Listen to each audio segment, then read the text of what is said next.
শুনে কেউ না সে তবে একলা চলো রে। যদি তোর ডাক শুনে কেউ না সে তবে একলা চলো রে। তবে একলা চলো, একলা চলো, একলা চলো, একলা চলো রে। তবে একলা চলো, একলা চলো, একলা চলো, একলা চলো রে।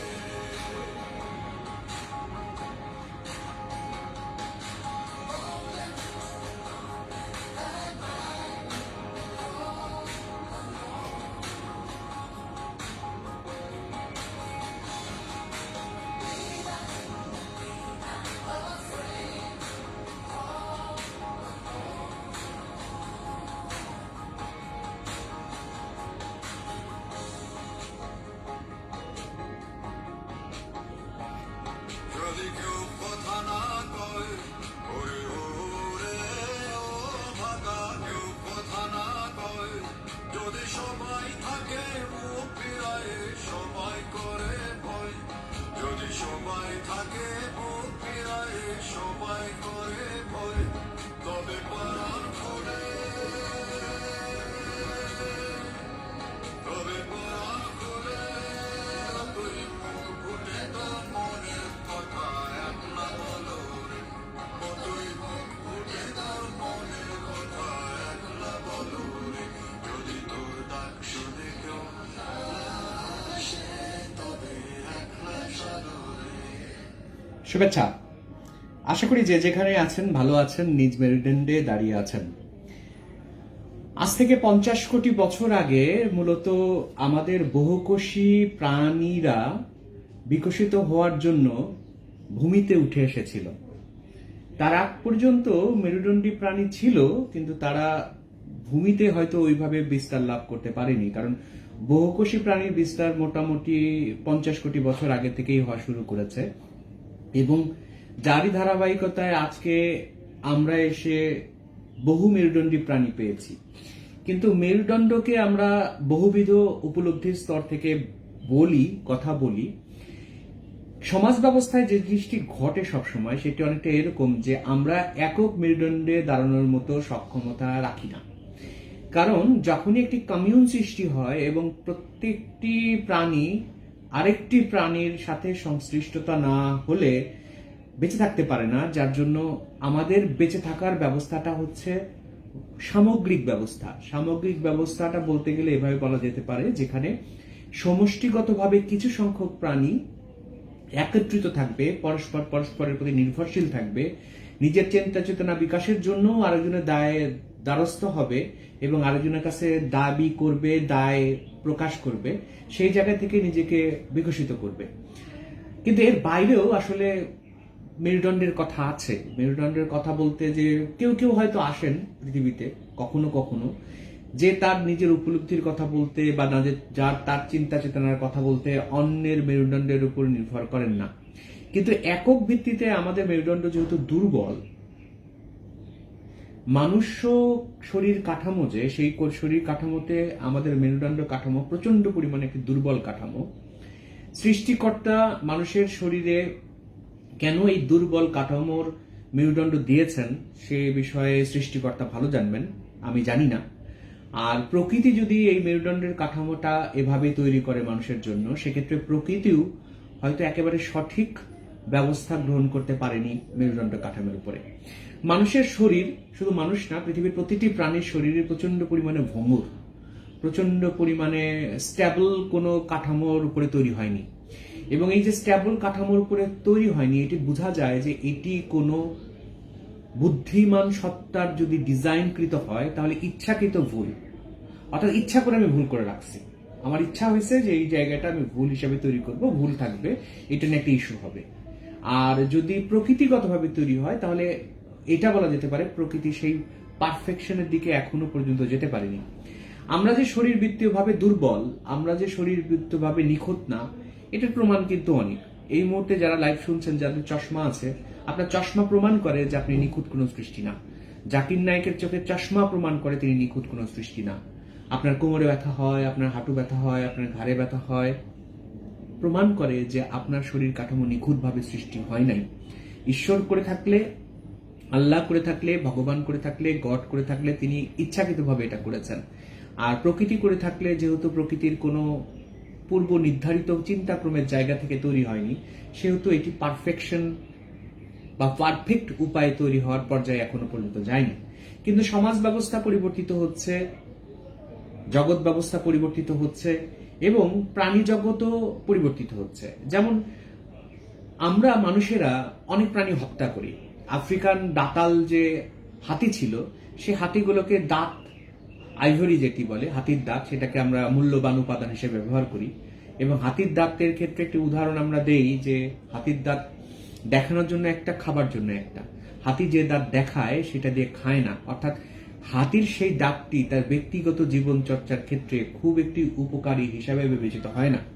হয়তো সেটি তার শৌর্য বীর্য বা ক্ষমতা, প্রতিপত্তি, অন্য হাতির কাছে তার নিজের বয়সের ভারত্ব, নিজের অধিকার প্রকাশের জন্য তার দাঁতটি প্রয়োজন হয়, কিন্তু ব্যক্তিগত পর্যায়ে হাতির দাঁত খুব গুরুত্বপূর্ণ ভূমিকা রাখে না।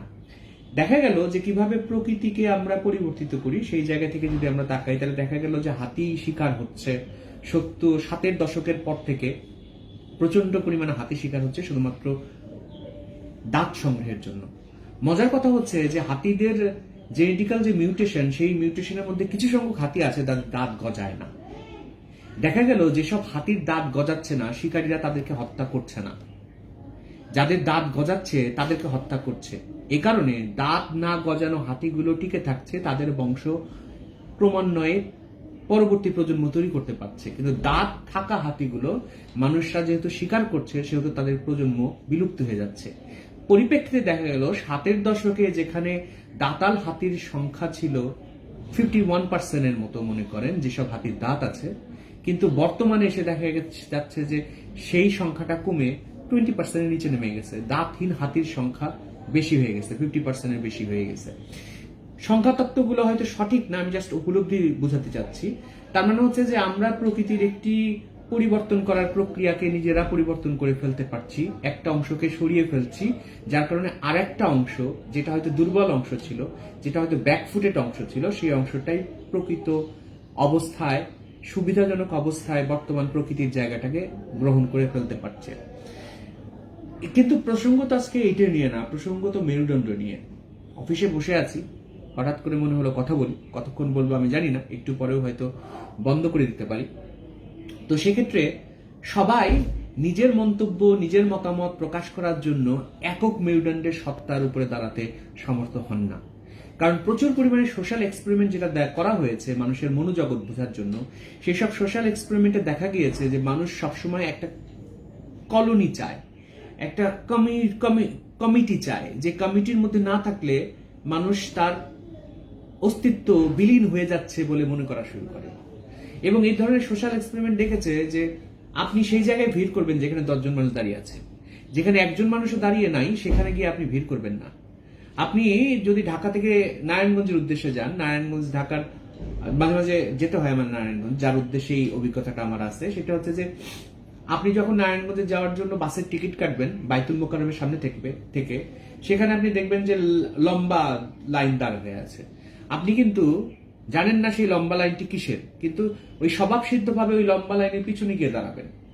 কিন্তু হয়তো এমন হতে পারে যে আরেকটি বাস আছে যার জন্য কোনো লাইন নেই, সেখানে আপনি দাঁড়াচ্ছেন না। যেহেতু আপনি লাইনের পিছনে দাঁড়াচ্ছেন, যে লাইন ছাড়া সে হয়তো আগে চলে গেল, আপনি লাইনের পিছনে 1 ঘন্টা ধরে দাঁড়িয়ে আছেন। কারণ আপনি মনে করেন যে আপনার সামনে যেহেতু অনেকগুলো মানুষ দাঁড়িয়ে আছে, এটা আপনার মনস্তাত্ত্বিক নিরাপত্তা এবং এখানে একটা কলোনি আছে। এই জন্য পৃথিবীর অধিকাংশ মানুষ নিজের স্বকীয় সত্তার বক্তব্য দেওয়ার জন্য কোনো না কোনো গ্রুপের দ্বারস্থ হয়েছে। কিন্তু গ্রুপের দ্বারস্থ যারা হয় তারা পৃথিবীর ইতিহাসে যেভাবে গ্রুপ ধরে আসে সেভাবে গ্রুপ ধরেই ঝরে যায়। একটা বিষয় মনে করবেন, আপনার স্বকীয় চিন্তা একক মেরুদণ্ডের জায়গা থেকে আপনি প্রকাশ করতে না পারেন, আপনার এই স্বকীয় চিন্তা বিলুপ্ত হয়ে যেতে বাধ্য। কারণ আপনি আপনার স্বকীয়তা একক মেরুদণ্ডের উপরে দাঁড় করাতে পারেননি। যে স্বকীয়তার উপরে আপনি নিজে দাঁড়াতে পারেন নাই, যে স্বকীয়তা আপনার নিজের মেরুদণ্ডের উপরে দাঁড়ায় না, আপনি কিভাবে চিন্তা করেন যে সেই চিন্তা ভবিষ্যতে টিকে থাকবে? পৃথিবীর ইতিহাসে দেখেন যেসব মানুষ টিকে আছে, ইতিবাচক বা নেতিবাচক যে কোনো প্রসঙ্গই দেখেন, হিটলার নেতিবাচক ভাবেও টিকে আছে, কিন্তু হিটলার টিকে আছে তার নিজের মেরুদণ্ডের উপরে। নবী মোহাম্মদ টিকে আছেন, তিনি টিকে আছেন তার নিজের মেরুদণ্ডের উপরে। পৃথিবীর ইতিহাসে যত মানুষ টিকে আছেন, ইতিবাচক নেতিবাচক যে কোনো পর্যায়ে যান না কেন, যতক্ষণ পর্যন্ত সে তার নিজের মেরুদণ্ডের উপরে না দাঁড়িয়েছে এবং সেই মেরুদণ্ডের প্রতি অন্য মানুষকে আকৃষ্ট না করেছে, ততক্ষণ পর্যন্ত সে টিকে নাই। আপনি এমন কোনো মানুষকে দেখবেন না যে তার নিজের মেরুদণ্ডের উপরে দাঁড়ায় নাই, তার নিজস্ব স্বকীয় চিন্তা সত্তার জন্য একটা গ্রুপ ধরেছে এবং সে টিকে আছে, নাই। কিন্তু আমরা সাধারণ মানুষেরা না এই জিনিসটা বুঝি না। আমরা মনে করি যে ওখানে 5 জন মানুষ আছে, আমার চিন্তাটা ভবিষ্যৎমুখী, আমার চিন্তাটা স্বকীয়, এই চিন্তা প্রকাশের জন্য, টিকে থাকার জন্য 5 জন মানুষের গ্রুপে আমাকে যেতে হবে। এটা একটা ভুল ধারণা। প্রতিটি মৌলিক আধুনিক স্বকীয় ধারণা প্রচন্ড পরিমাণে একত্ববাদী মেরুদণ্ডের উপরে দাঁড়ানো, প্রচন্ড পরিমাণে একত্ববাদী মেরুদণ্ডে দাঁড়ানো।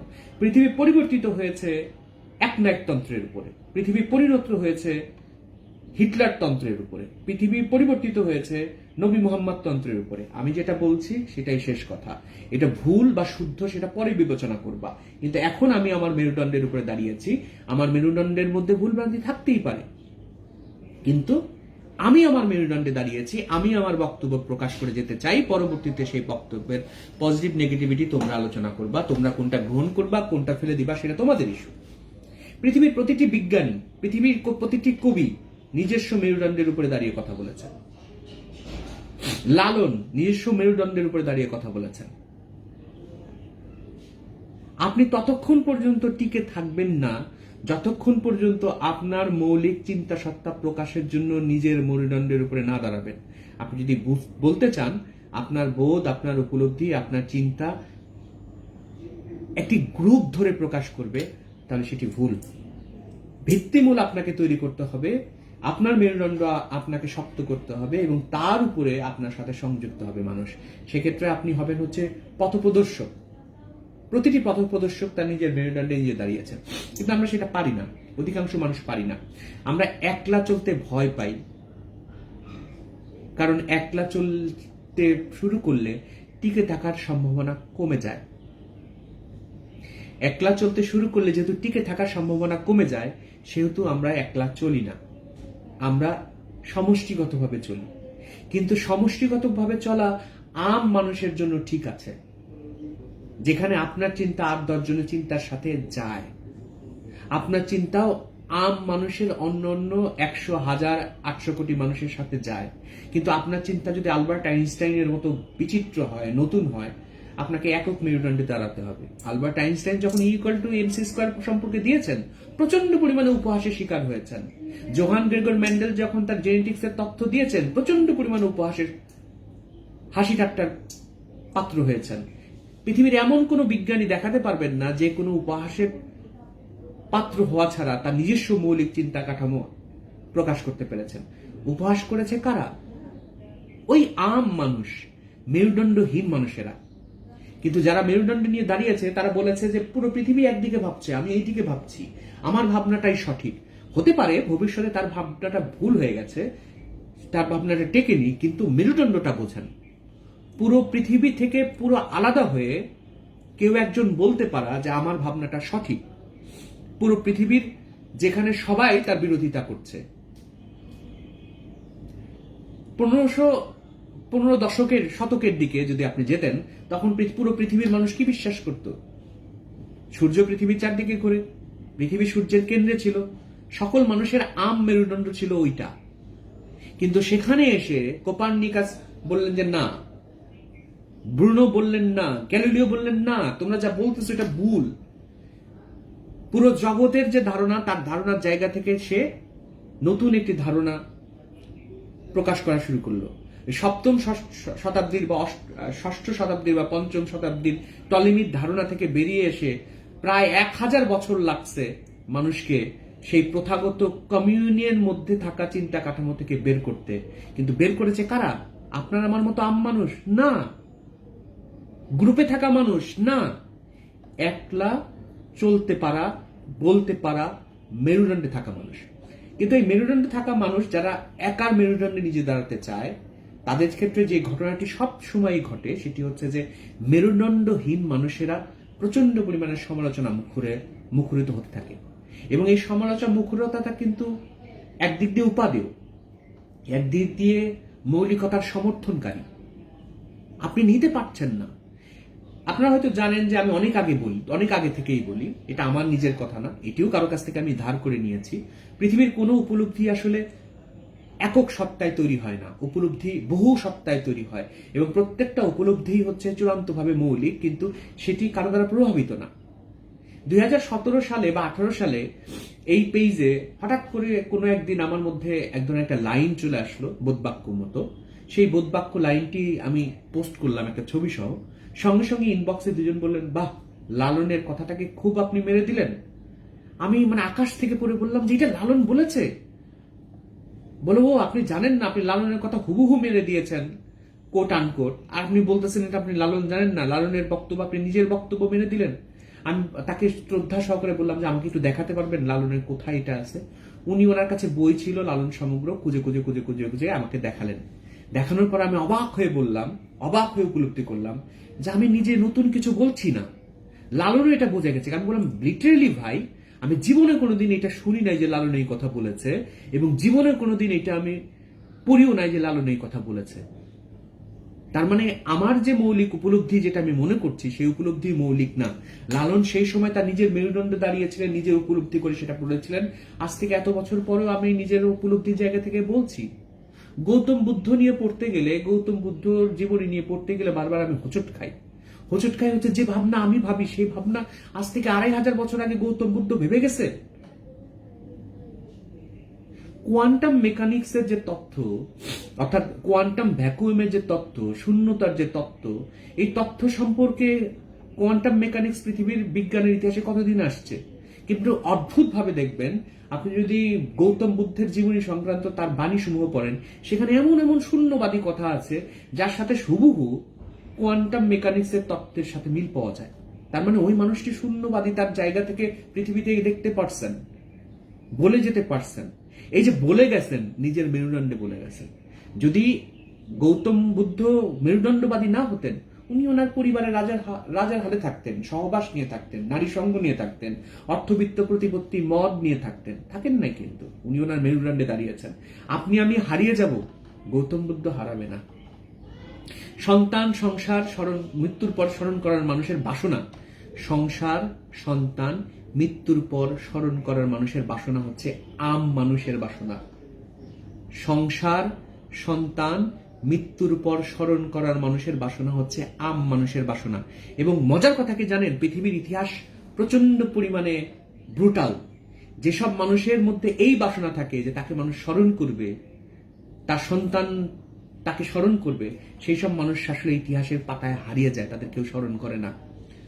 ছোট্ট উদাহরণ, আপনি আপনার দাদার নাম জানেন না, আপনার দাদার বাবার নাম আপনি জানেন না, তার পিতার নাম আপনি জানেন না, আপনি আপনার নানার নাম, আপনার নানির নাম, আপনার মা জানেন না, ভুলে গেছেন।